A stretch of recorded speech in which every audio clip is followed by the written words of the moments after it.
नमस्कार दोस्तों, आप सभी का स्वागत है हमारे YouTube चैनल मान्या लाल किताब रेमेडीज में।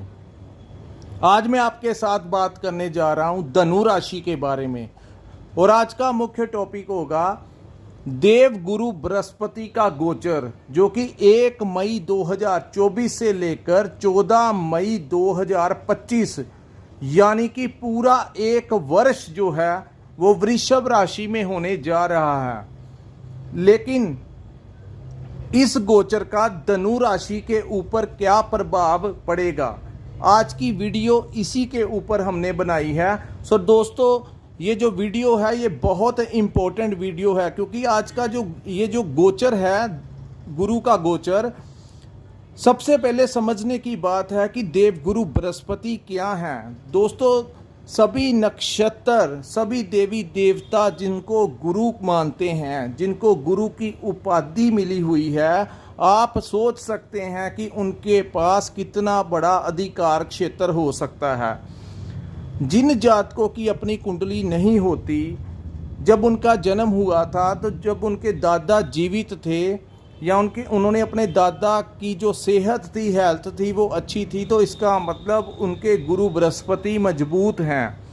अगर उनके पास अपनी अच्छी सेविंग है, जो कि पुश्ताना सेविंग होती है, बाप दादा की जायदाद जो उनके पास है और उनका बैंक बैलेंस बहुत अच्छा है, तो कहीं ना कहीं कुंडली में गुरु की अवस्था बहुत मजबूत होती है।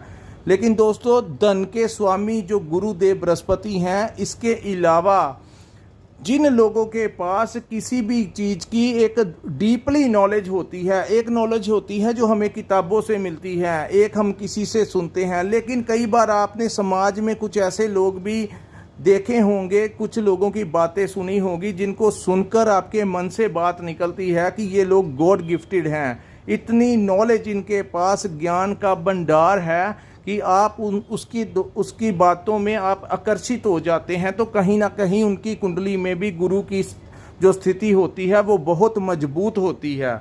इसीलिए इनको ज्ञान का देवता भी कहा जाता है। बच्चों की पढ़ाई के लिए इसीलिए कहते हैं कि जब भी एडमिशन करवानी होती है तो सबसे अच्छा दिन जो होता है, ताकि हमारे जो बच्चे हैं उनको अच्छी शिक्षा मिल सके, वो अपने ज्ञान से इस संसार को प्रकाशित कर सकें। तो कहते हैं कि एडमिशन भी करवानी होती है तो गुरुवार के दिन करवानी चाहिए, ताकि वो उसी के लिए, शिक्षा के लिए सबसे उत्तम जो दिन होता है वो गुरुवार का ही कहा गया है।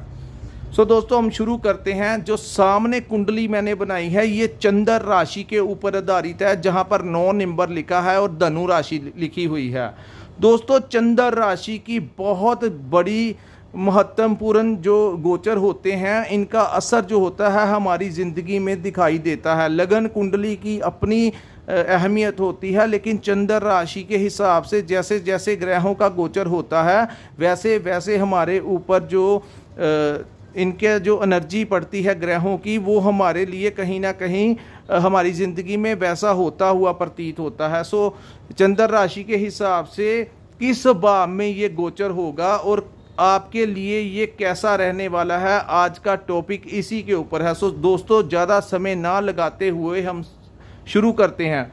दोस्तों, छठे भाव में ये गोचर होगा। छठा भाव किस चीज़ को रिप्रेजेंट करता है? छठा भाव रिप्रेजेंट करता है रोग, कर्ज और शत्रुओं को। कहते हैं, ज्योतिष शास्त्र में कहा जाता है कि छठे भाव में अगर कोई पापी ग्रह बैठ जाए, कोई उग्र ग्रह बैठ जाए, कोई तामसिक ग्रह बैठ जाए तो बहुत अच्छा रिजल्ट देता है। लेकिन अगर यहाँ पे चंद्रमा बैठ जाए या देवगुरु बृहस्पति बैठ जाए या शुक्र, बुध, कोई भी यहाँ पर बैठ जाए, जो कि एक ठंडी तसीर के ग्रह हैं, शांत ग्रह हैं, तो यहाँ पर वो इन चीज़ों के लिए वो हानिकारक होते हैं। दोस्तों, यहाँ पर मैं आपको कुछ चीज़ों के लिए सावधान होने के लिए बताऊँगा। गुरु जिस भाव में बैठे हैं, आपने इस साल 14 मई 2025 तक सबसे महत्वपूर्ण बात दोस्तों, आपने किसी भी कार्य के लिए लोन अप्लाई नहीं करना। अगर लोन अप्लाई किया तो छोटा मोटा कर लेना, कोई ज़्यादा बड़ा नहीं करना, क्योंकि यहाँ पर अगर आपने लोन अप्लाई किया जैसे ही आपका लोन अप्रूवल हुआ तो गुरु यहाँ पर नेगेटिव इफेक्ट देने शुरू कर देते हैं। इसीलिए कहते हैं छठे भाव में जब कोई ग्रह, ऐसा शुभ ग्रह जब भी कोई युति जब गोचर करता है तो किसी भी इंसान के लिए जैसे ही वो कर्ज लेता है उसके लिए नेगेटिव प्रभाव देना शुरू कर देते हैं। एक तो कर्ज के लिए मैंने बता दिया। दूसरा दोस्तों, आपने इस वर्ष जो है गुरु का जो 1 साल के लिए जो गोचर हुआ है, अपनी हेल्थ का ज़्यादा ध्यान रखना है क्योंकि ये रोग का घर भी है। सो यहाँ पर जब गुरु बैठते हैं तो शरीर में कुछ ना कुछ रोग देने की कोशिश करते हैं। सो कृपया ज्योतिष के उपाय एक तरफ, प्रिकॉशंस एक तरफ। दोस्तों, धनु राशि के जातक जो हैं वो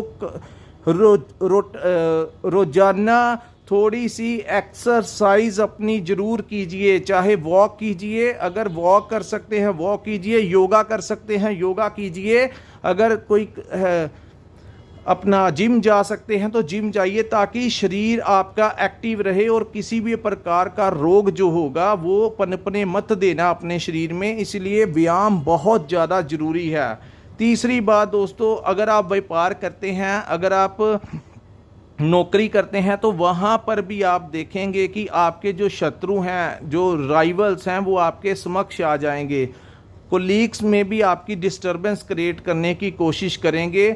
वहीं जो आप लोग व्यापार करते हैं तो वहाँ पर आप देखेंगे कि बेमतलब के शत्रुओं, जो लोग हमें तंग परेशान करते हैं तो उनकी जो संख्या है वो बढ़ने की कोशिश कराएंगे देवगुरु बृहस्पति जिस भाव में बैठे हैं।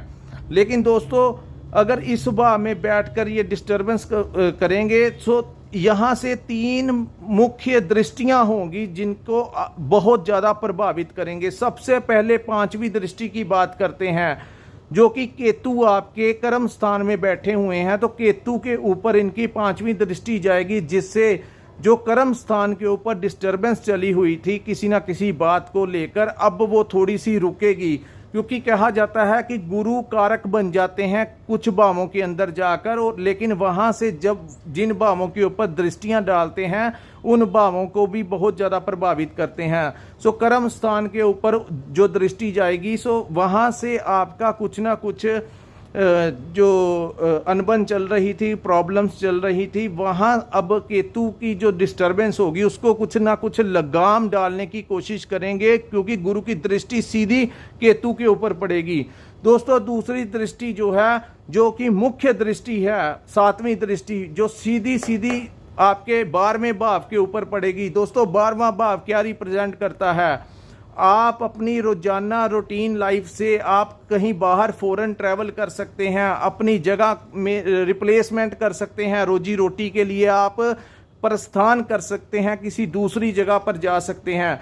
दोस्तों, इस भाव को खर्च का भाव भी कहा गया है। मैं यहाँ पर आपको बता देना चाहता हूँ, किसी ना किसी वजह से ये खर्च आपका करवाने की कोशिश करेंगे, लेकिन अगर आप खर्च नहीं करेंगे तो आपको कम से कम आप धार्मिक कार्यों पर, इंसानी कार्यों पर, जैसे कि कोई दुखी है, कोई कष्ट में है, उसकी मदद कर दी, कोई हैंडीकैप है उसकी मदद कर दी, किसी को मेडिसिन की ज़रूरत है, किसी जो ज़रूरतमंद दान होता है वो अगर आप करते रहेंगे तो कहीं ना कहीं अपने शरीर के ऊपर जो कष्ट पड़ेंगे उनसे आपका बचाव हो जाएगा। सो आपका खर्च जो है वो करवाएंगे, किसी धार्मिक कार्य के लिए करवा सकते हैं, किसी ना किसी चीज़ के ऊपर आपका खर्च जो है वो बढ़ने के आसार अब दिखाई दे रहे हैं। दोस्तों, आपको लेकिन यहाँ पर मैं बता दूं, जो लोग घर से बाहर रह रहे हैं, फॉरेन में रह रहे हैं, उनके लिए बहुत अच्छा होगा, क्योंकि एक दृष्टि जिस भाव पे पड़ेगी, इसको फॉरेन का भाव भी कहा जाता है, इसको इंपोर्ट एक्सपोर्ट का भाव भी कहा जाता है। सो जो लोग इंपोर्ट एक्सपोर्ट का काम करते हैं उनके काम में कहीं ना कहीं प्रॉफिट होता हुआ दिखाई देगा। जो लोग सोशल मीडिया के साथ जुड़े हुए हैं, जिनकी इनकम का सोर्स जो है वो किसी दूसरी धरती से आ रहा है, किसी समुंदर पार दूसरे देश से आ रहा है, उनके उसमें आपको प्रॉफिट होने के चांसेस बढ़ जाएंगे। अगर आप शेयर मार्केट के साथ जुड़े हुए हैं, अब आपने इन्वेस्टमेंट नहीं करनी, लेकिन अगर जो पिछले शेयर मार्केट में आपने इन्वेस्टमेंट की हुई है वहाँ पे आपको वो प्रॉफिट दिला सकते हैं। एक दृष्टि जो है उनकी पड़ेगी, 9th जो दृष्टि होती है वो आपके धन भाव पे पड़ेगी और आपकी वाणी के भाव पे पड़ेगी। सो दोस्तों यहाँ पर वो आपको धन के मामले में प्रॉफिट भी दिला सकते हैं। जिन जातकों की कुंडली में गुरु की अवस्था अच्छी है उनको यहाँ पर वो बहुत अच्छा लाभ भी दिला सकते हैं और वाणी में कहीं ना कहीं मधुरता आएगी। दोस्तों वाणी में मधुरता आएगी बहुत बड़ी बात होती है, क्योंकि कम्युनिकेशन स्किल्स जो हैं उनके जरिए हम बहुत सारी प्रॉब्लम्स को हैंडल कर सकते हैं। सो गुरु की, अगर गुरु यहाँ पर आपको कुछ ना कुछ नेगेटिव रिजल्ट दे रहा है, लेकिन कहीं ना कहीं वो आपको जिन भावों के ऊपर दृष्टियां डालेंगे वहाँ के जो प्रभाव होंगे उनमें कहीं ना कहीं आपको फायदा भी देने की कोशिश करेंगे। सो गुरु के लिए ये जो वर्ष होगा धनु राशि के जातकों के लिए ये मिला जुला साबित होने वाला है। जिन जातकों के ऊपर महादशा चल रही है गुरु की, उनके ऊपर इसका अफेक्ट जो होगा वो जैसा मैं कह रहा हूं वैसा ही आपके ऊपर पड़ने वाला है।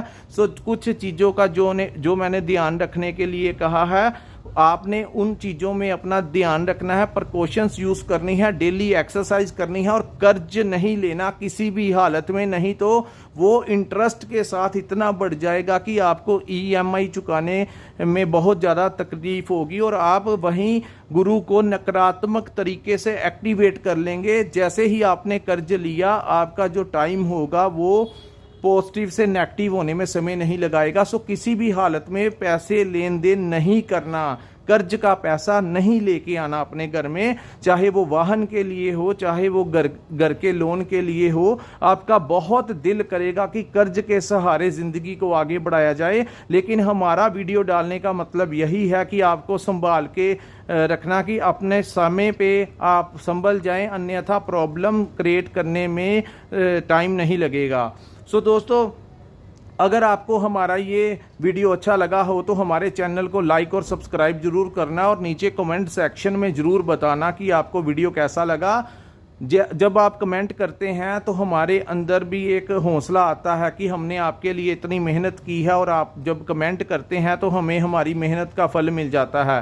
दोस्तों किसी ने अपनी कुंडली का पूर्ण विश्लेषण करवाना होगा, क्योंकि कुंडली के अंदर ही सब कुछ होता है। आपकी जो बर्थ डेट होती है उसमें जब आपका जन्म हुआ था तो ग्रह किस अवस्था में बैठे हुए थे, किस ग्रह की महादशा चल रही है, किसकी अंतरदशा चल रही है, ये भी चीज़ें देखनी होती हैं। फिलहाल आज की वीडियो जो थी वो गुरु के टॉपिक के ऊपर थी कि गुरु का रिजल्ट कैसा होगा। अन्य ग्रहों का भी बहुत सारा जो होता है योगदान होता है। सो दोस्तों अगर किसी ने कुंडली का विश्लेषण करवाना होगा तो हमारा ऊपर नंबर जो है स्क्रीन के ऊपर शो हो रहा है, वहाँ पर आप हमारे साथ संपर्क कर अपनी कुंडली का पूर्ण विश्लेषण करवा सकते हैं, जिससे हम आपका मार्गदर्शन कर सकते हैं कि आपके लिए क्या ठीक रहेगा, क्या नहीं ठीक रहेगा और किन चीज़ों में आपने आगे बढ़ना है और किन चीज़ों में आपने अपना बचाव रखना है। सो दोस्तों ये था धनु राशि के ऊपर गुरु के गोचर का प्रभाव। यहीं पे हम अपनी वीडियो को विराम लगाते हैं। नमस्कार, जय माता दी।